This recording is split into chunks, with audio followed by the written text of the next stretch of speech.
nga sugo sa Ginoo para sa ato ang tanan.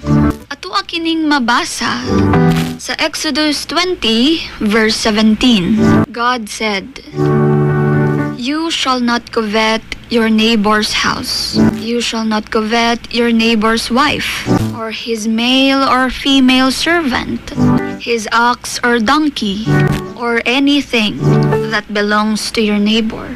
Sa Bisaya pa, ayaw kaibog sa balay sa imong silingan.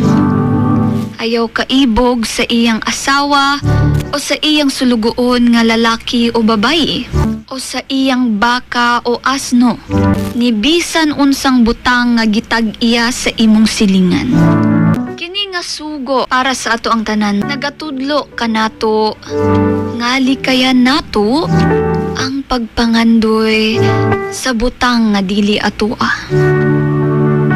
Sama sa balay, asawa, ug kabtangan sa uban. Ang kasing-kasing nga puno sa kaibog, dali ra kini madala sa sala.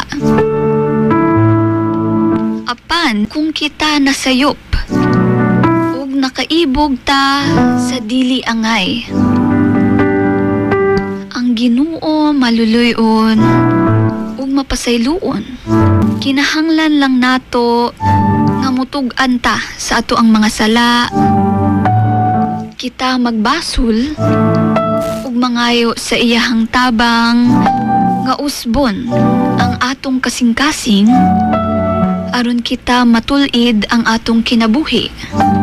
Kay ang tinuod nga kalipay dili gikan sa kabtangan, kundili sa pagpasalamat ug pagkontento sa gihatag sa Ginoo.